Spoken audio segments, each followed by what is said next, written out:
प्रणाम, नमस्कार। बहुत स्वागत है आपका उस कार्यक्रम में जिसका नाम है हे प्रभु आनंद दाता।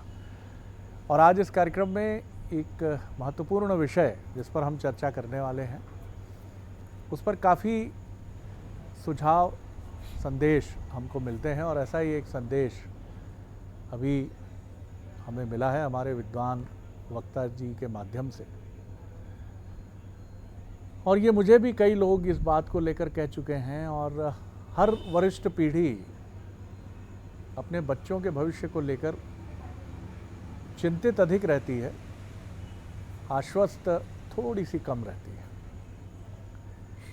तो दीक्षा की आवश्यकता या दीक्षित होने की आवश्यकता दोनों पीढ़ियों की है। अगर दीक्षा वरिष्ठ पीढ़ी की सबल और मजबूत है तो वो निश्चिंत होगी।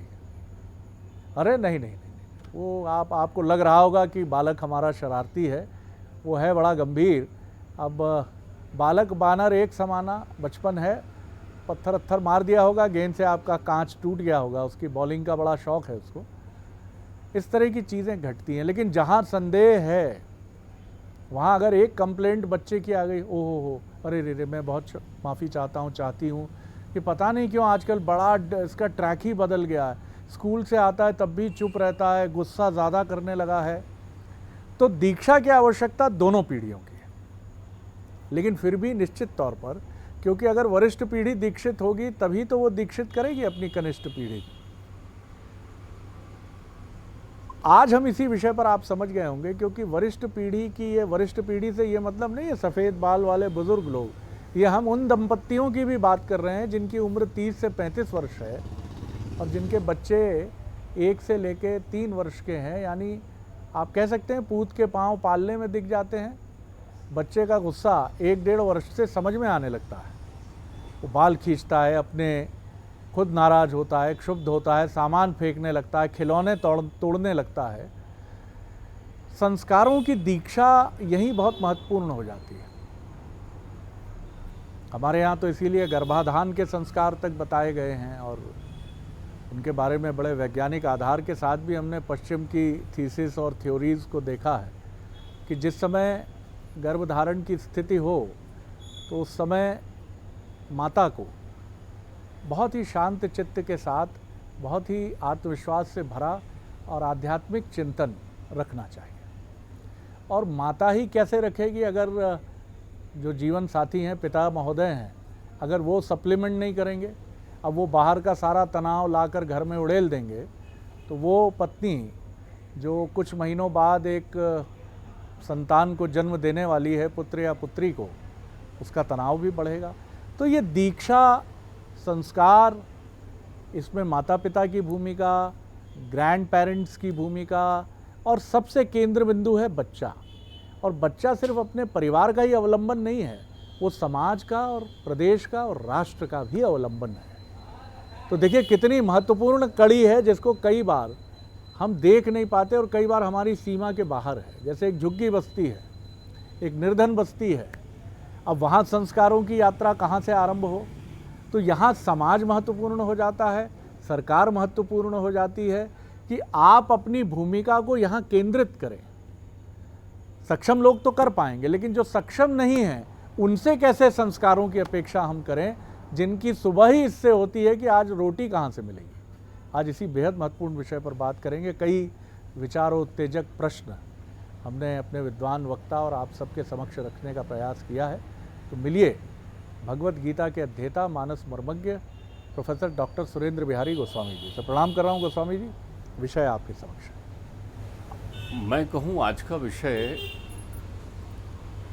प्रत्येक परिवार के लिए, प्रत्येक गृहस्थ के लिए, प्रत्येक बुद्धिशील सृजनशील व्यक्ति के लिए अमृत की तरह विषय है तो भी शायद कम होगा।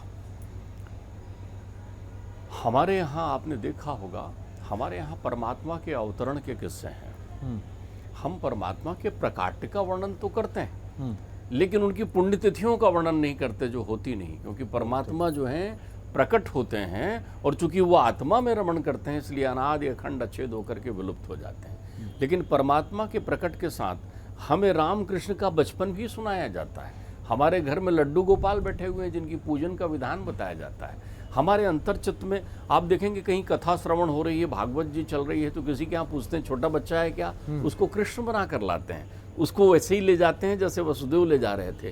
कितने भावों का निर्माण किया जाता है हमारे परिवेश में, ताकि आप इन भावों से अपने बच्चों को परिचित करा सकें, उनके अंतर्चित्त में शुचिता ला सकें। जब भी आप अपने घर में बाल गोविंद, बाल मुकुंद या बाल श्री राम का पूजन करते हैं, तो कभी आपने बाल गोपाल की तरफ नजर डाला? जिस धन के धनार्जन में आप लगे हुए हैं वो वही है जिसे छोड़ जाना है, लेकिन जिसे पकड़ जाना है उस पर आप विरक्त हैं। काम का सृजनशील रूप है पालनहार होना। काम का सृजनशील, आप तो काम रस में थमे हुए हैं, आपके जीवन में काम की ऐसी बहुतायतता है कि वो अलग अलग रूपों में आती है, लेकिन उसका सृजन स्वरूप नहीं है, आप पालनहार नहीं है। आपने देखा होगा बचपन में श्रवण कुमार के किस्से सुनाए जाते थे, बाल भक्तों के किस्से सुनाए जाते थे, भगत सिंह बालपन में क्या सवाल करते थे अपनी महतारी से वो सुनाए जाते थे। ये किस्से हम लोगों ने सुने, लेकिन अब की नई पीढ़ी नहीं सुन रही है जो माता पिता बन रहे हैं। अब की नई पीढ़ी को ध्रुव का किस्सा भी नहीं मालूम, प्रहलाद का किस्सा भी नहीं मालूम। वो एक भौतिकता की अंधी दौड़ में ऐसा दौड़ रहा है, उसे लगता है धन है, सुविधा है तो सब कुछ है। चाणक्य भी इससे बहुत व्यथित थे। चाणक्य जानते थे कि सृजनशील समाज में इनकी समस्या आ जाएगी, तभी चाणक्य ने सूत्र बनाया था, लालयेत पंचवर्षाणि 10 वर्षाणि ताड़येत प्राप्त 16 वर्षा पुत्र मित्रम आचरेतु। क्यों 5 वर्ष तक लालन पालन करने कहा गया था? अध्यात्म कहता है आपके पुत्र को संस्कार, संस्कृति और परंपराओं में ढालने का सबसे सुंदरतम अवस्था है 8 वर्ष तक। अगर आप ये नहीं कर पाए हैं तो फिर आपको पुनश्चर्या पाठ्यक्रम ग्रहण करना होगा और संघर्ष कर लीजिए अपने पुत्र के साथ। कितने दिन तक? उसके 16 वर्ष होने तक, क्योंकि 16 वर्ष होने के बाद पुत्र को ढालना एक कठिन चुनौती है, संतान को ढालना एक कठिन चुनौती है। तो हमने जो है उसे आधा अधूरा और खोखला रख दिया है। अनंत संभावनाएं हैं उसके पास, अनंत। वो बहुत कुछ बोलना चाहता है आपके साथ, लेकिन आपने सबसे पहले उसकी जुबान बंद करने का प्रयत्न किया। अब आप कहेंगे कि गोस्वामी जी जुबान बंद करने का कैसा प्रयत्न किया?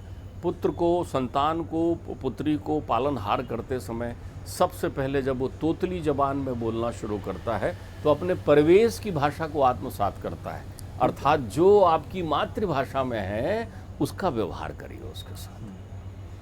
हम सबसे बड़ी चूक ये करते हैं कि उस बच्चे को वो सिखाते हैं जो हमारे यहाँ है नहीं। वो आता है बोलते हुए माँ माँ माँ करते, तो आप उससे मम्मी की उम्मीद रखते हैं कि वो मम्मी बोलते क्यों नहीं आ रहा है। उसको खिलौने की जगह टॉय शब्द का उपयोग करते हैं। वो आई बोलना चाह रहा है लेकिन आपको मॉम अच्छा लग रहा है उसके मुंह से। ध्यान रखिएगा, डीएनए है आपका। आपकी संतान, आपकी संतान की सेवा करते समय ये ध्यान रखा करें कि मुझे अजर अमर अनादि अखंड बनाने के क्रम में ये एक स्वरूप लेगा। जब यहाँ एक प्रश्न है जी। मेरी भी परवरिश उस परिवेश में हुई जहाँ माता पिता बच्चे को स्वच्छंद छोड़ते थे। मुझे लगता है आप भी उस पीढ़ी से हैं जहाँ माता पिता का ये दबाव नहीं था कि तुम इतने बजे आओ, ये परीक्षा IIT जी की परीक्षा के लिए कोचिंग 8वीं से शुरू कर दो। भौतिकतावादी नज़रिए से जब से हमने पालन पोषण अपनी संतान का आरंभ किया है, संस्कारों को तिलांजलि दी है क्या? देखिए, आपने इतनी सुंदर बात कही है, ये मूल प्रश्न आपने उठाया है, लेकिन इसमें ध्यान रखिएगा, जो भौतिकता आज नहीं है वो उस जमाने में हमारे साथ थी। दुनिया की सारी सुख सुविधाएं हमारे सम्मुख रहा करती थी। वो हाथों हाथ लेकर हमको, तो जमीन में ही नहीं उतारते थे हमको, कितनी बड़ी सुख सुविधाएं थी। लेकिन यहाँ अभी मेरी बात इसी सिद्धांत पर चल रही, आधा अधूरे का अर्थ होता है हमने अपने परिवेश को भुलाकर उनकी शिक्षा ग्रहण कर ली। क्योंकि हम जब स्कूल में गए थे ना, तो हमने देख लिया था कि पाश्चात्य देश वो हैं जहाँ बच्चे को बोलते हैं, सुनो तुम्हें जो करना है करने दो, कुछ मत कहो, कुछ टोको मत, बच्चे को जो दिशा चाहिए वो लेने दो। तो हमारा बच्चा भी आधा अधूरा बच्चा जो बोल नहीं सकता अपनी भावनाओं को, क्यों? रट के पढ़ रहा है अंग्रेजी, घर में मराठी बोलता है, तेलुगु बोलता है, तमिल बोलता है, हिंदी बोलता है, लेकिन आप तो उससे संवाद वो भी नहीं कर रहे हैं और खुद भी नहीं कर रहे हैं। आप खुद भी उन भाषाओं में नहीं ढले हैं जो आपकी मातृभाषा को भी आप गड़बड़ कर रहे हैं। आपने मातृभाषा आप तो अपने घर में बोलते हैं, लेकिन आप बच्चे से ये प्रतीक्षा करते हैं कि वो खिलौना मत बोले, टॉयज बोले। वो पिताजी माँ ना बोले, जो आपकी संस्कृति का अंग है। तो आपने अपनी संस्कृति को तिलांजलि देना शुरू किया। मैं आपको बताता हूँ, मैंने अलग अलग धर्म दर्शन में सिद्धांत देखे। आप इस बात पर बिल्कुल अनुशासित हो जाइए, 5 वर्ष का बालक हो गया है तो आप अपने संस्कार और परंपराओं से उसको अच्छे से भिन्न करे आइए। आप जिसको भी मानते हो, जैन धर्म दर्शन में वो अक्षत लेते हैं हाथ में और सवेरे स्नान करके उनका बंधा हुआ काम है कि तुमको मंदिर जी दाना है दर्शन करने के लिए। तो एक बच्चा जो है अक्षत लेके मंदिर जी दर्शन करने जाता है। जहाँ पर सनातन संस्कृति की और गुण मीमांसा है, वहाँ बोलते हैं बिना नहाए आपको नाश्ता नहीं करना है। उनके परिवार में अगर ये प्रक्रिया है तो वो बाल भोग ग्रहण नहीं करेगा, स्नान करेगा ही। ये अभ्यास आ जाता है। आप जिसको भी मानते हो, आप अपने साथ उनको, एक बच्चे को प्रलोभन देते हैं, देखो तुम अगर वो होमवर्क करोगे तो हम तुमको सिनेमा देखने ले जाएंगे, देखो ये चॉकलेट देंगे। होमवर्क के लिए प्रलोभन दे रहे हैं। ये प्रलोभन कहो कि सुबेरे उठ के अगर स्नान नहीं करोगे तो हम तुमको चॉकलेट नहीं देंगे, माता पिता दादा दादी को प्रणाम नहीं करोगे तो ये नहीं करेंगे, ठाकुर जी को नमस्कार नहीं करोगे। ये आपको बालपन से करना है, सहजता के साथ, खेल खेल में। लेकिन आप व्यस्त हैं किस में, जिसे छोड़ जाना है। ये है आपका अक्स लिए हुए आगे चलेगा दुनिया में। और जब आप उत्तरार्ध में जाएंगे तो तुम्हारा जीवन स्वर्गमय बनेगा या नरकमय, वो ये तय करेगा। ये तय करेगा कितनी बड़ी भूल कर रहे हैं थोड़ी सी प्रक्रिया के लिए। तो सबसे पहले, यदि आपने अपनी परंपराओं को ग्रहण नहीं किया है, आपकी जो भी परंपरा हो, आप जिसको भी मानते हो, उसके अंतर्चित्त में श्रद्धा याग्नि समद्धते श्रद्धा होते हवि।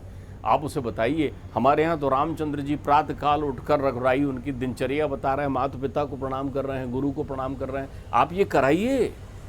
आप उसे चाहे जिस भाषा की स्कूल में भेज रहे हो, आपको लगता है कि उस भाषा को अब जमाना निकल गया है इसका, सारी भाषाओं में श्रेष्ठतम भाषा हो गई है हमारे देश की भाषा, जो उपभोक्तावादी क्रांति का परिचायक है आपके यहाँ। लेकिन मैं यहाँ भाषा की वैमनस्यता नहीं कर रहा हूँ। आप उसके साथ अधिकतम संवाद अपनी मातृभाषा और अधिकतम व्यवहार अपनी परंपराओं के अनुकूल करिए, उसमें संकोच मत करिए। यहाँ सर एक और जो बात मैंने रखने की कोशिश की आपके समक्ष, एक बार फिर उसको विचारण के लिए रख रहा हूँ। एक बहुत समृद्ध बिजनेस परिवार में मेरी चर्चा जब हुई कि परिवार के 4 या 5 युवा सदस्यों को, बेटे और बेटियों को अमेरिका अध्ययन के लिए भेजा गया, तो मैंने देखा कि वो हर त्यौहार पर अमेरिका से अपने घर आते थे, चाहे छोटा सा भी पर्व क्यों ना हो। चूँकि परिवार समृद्ध है, आने जाने का किराया उनके लिए चिंता और चिंतन का विषय नहीं है। मैंने उससे परे प्रश्न किया। मैंने कहा बच्चों को जेट लैग होता होगा, आते हैं, छुट्टी कम मिलती है और तुरंत फिर यहाँ आकर दिवाली, होली, रक्षाबंधन ये सब करके तुरंत निकल जाते हैं। तो उन्होंने जो उत्तर दिया, उन्होंने कहा हमने उनको सिर्फ एक्सपोजर के लिए, अनुभव के लिए यूरोप भेजा है। अपने भारत को भूल जाएं, दिवाली पर दिए जलाना भूल जाएं, होली पर रंग लगाना भूल जाएं, रक्षाबंधन पर कलाई सूनी रहे, इसके लिए नहीं भेजा है। तो पहले संस्कारों की दीक्षा माता पिता की हो। देखिए, हमारे यहाँ ये भी बचपन से सिखाया जाता है, पहली गुरु प्रथम गुरु माँ, प्रथम गुरु माँ। इसलिए कहा जाता है कि एक पूरे परिवार की सूत्रधार माँ होती है। ध्यान रखिएगा, हमारी जिद जब पूरी नहीं होती थी तो हम माँ के पास जाते थे। माँ ही वो शक्ति थी जो पिताजी को मना लेती थी कि ऐसा करने दो बच्चे को, और हम कर लिया करते थे। तो आज माँ के लिए ये दायित्व इसलिए दिया गया है कि आप स्वयं जागृत होकर ये प्रेरित करें कि आपके परिवार में आपके परंपरा और कुल के हिसाब से उन संस्कारों का पालन हो रहा है कि नहीं हो रहा है, इनको देखें। आपने एक बहुत अच्छी बात कही, जिनके बच्चे बच्चियां बड़े होकर नौकरी में बाहर निकलते हैं, देखो वो तो चूक आपने कर दी। अब एक विचित्र संकोच आपने ले लिया, आप अपनी मित्रता खत्म कर देते हैं। प्राप्त 16 वर्षा पुत्र मित्रम आचरेतु। आप तो भारतीय संस्कृति में रहिए ना। बेटे से ये पूछिए, क्यों बेटा तनख्वाह मिल गई क्या? पूछिए तो, बेचारे को पहली बार वो धन पैसा मिला है, बैंक में पड़ा हुआ है, वो उन पैसों का क्या उपयोग कर रहा है, पूछिए आप। मैं कह रहा हूँ जरूर पूछिए। और उसको, अब तो लोग कहते हैं ऐसा कैसा किसी की तनख्वाह पूछेंगे, क्यों? किसी का क्या हो गया? तुम्हारे हृदय का टुकड़ा है, तुम्हें धन थोड़ी चाहिए उससे, लेकिन तुम्हें पूछना है पैसा मिला क्या, क्या किया बेटा, कहाँ खर्च कर रहे हो, क्या कर रहे हो। दूसरा, आप तो पूरा ध्यान बच्चे का जन्मदिन मनाने में लगा देते हैं। ठाट लीजिए, जैसे ही बच्चा बड़ा हो अपना जन्मदिन मनवाइए। बच्चे से कहिए इस तारीख को आना होगा, दादाजी का जन्मदिन है, दादी का जन्मदिन है, ओ माँ मुझे छुट्टी नहीं मिलेगी, जो हो भैया नौकरी छोड़ना है तो छोड़ दे लेकिन आना पड़ेगा।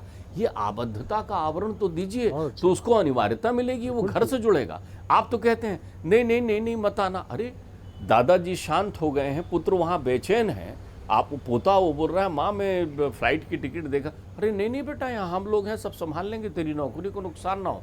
कौन सा संस्कार दे रहे हैं आप, कौन सी प्रक्रियाएं कर रहे हैं, प्रक्रियाएं कर रहे हैं। एक कितनी सुंदर कथा है, कई समय से चली आ रही है कि एक दादाजी जिसके प्रति जो है उनके पुत्र और उनकी बहू प्रतिलोम विचारधारा रखती थी, अकेले थे जीवन में, वृद्ध हो गए थे, तो उनके लिए उन्होंने एक मिट्टी का बर्तन ला के रख दिया था कि सुनो इसी में खाना मिलेगा और धो के रख दिया करो।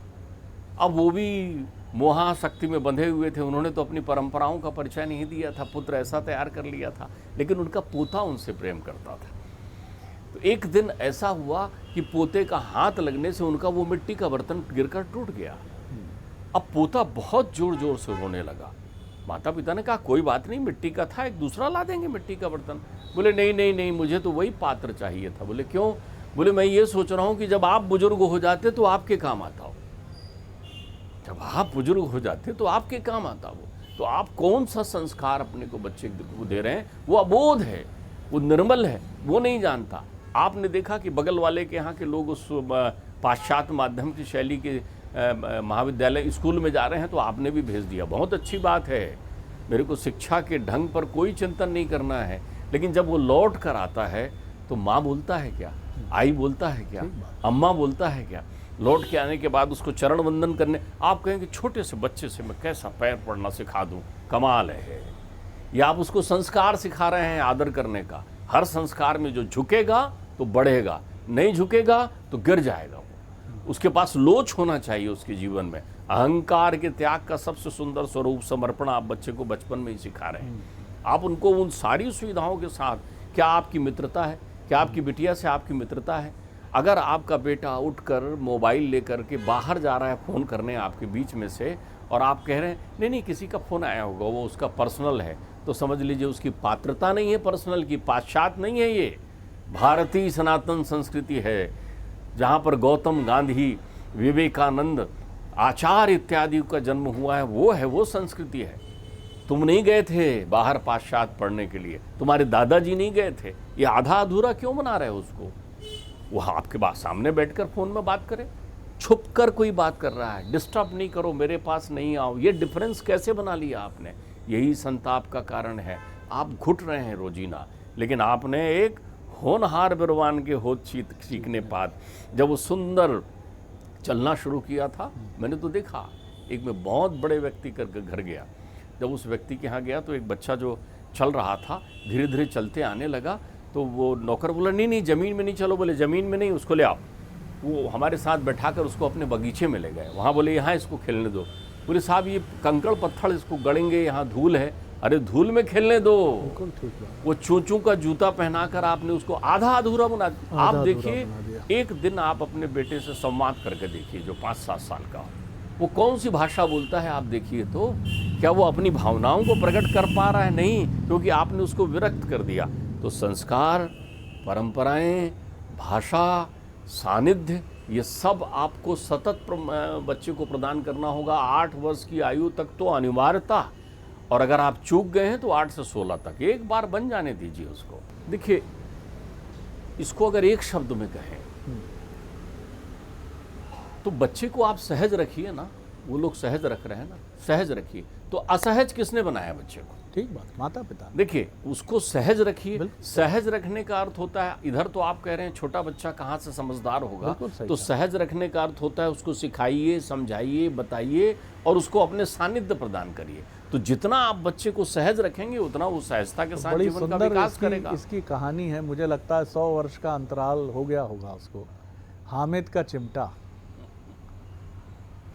एक गांव का परिवेश का बच्चा जिसकी दादी की उंगलियां रोटी सेकते समय चिमटा ना होने से जल जाती हैं, और वो 20 पैसे अपनी मेहनत से ढूंढ के मेला देखने के लिए उसको देती हैं, और गांव के धनाढ्य, मध्यम वर्गीय, निम्न वर्गीय बच्चों के साथ एक छोटा सा 7-8 वर्ष का बालक मेला देखने जाता है। वहाँ तिलहिया जलेबी है, वहाँ सर हिलाने वाला राजा है, गुब्बारे हैं, खाने पीने के लिए चटपटी चाट है, हर जगह वो ललचाता है, ठिठकता है। लेकिन दादी ने ऐसे संस्कार दिए हैं, क्योंकि माँ बाप नहीं है, लेकिन दादी ने संस्कारों की थाती से पाला है।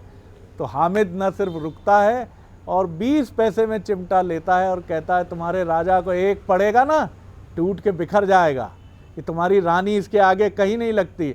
और थोड़ी देर में गांव के सारे बच्चे उस चिमटे पर मुग्ध हो जाते हैं। धन्य है प्रेमचंद जी, अद्भुत हैं आप, और अद्भुत है वो कथा का सार जो ये बताता है कि अगर आप ऐसे संस्कार देंगे तो सिलिकॉन वैली का आपका बच्चा आपकी एक उंगली जलने की खबर सुनकर चार्टर्ड फ्लाइट लेके घर आएगा सर, 10 लाख रुपए खर्च करके, और आप मुग्ध होकर देखते रहेंगे कि वाह हामिद चिमटा ले आए बेटा मेरे लिए। इसमें एक और तथ्य जोड़कर मैं इसको विराम देना चाहूँगा कि आपका संकोच भी बच्चों के विकास में बाधक होता है।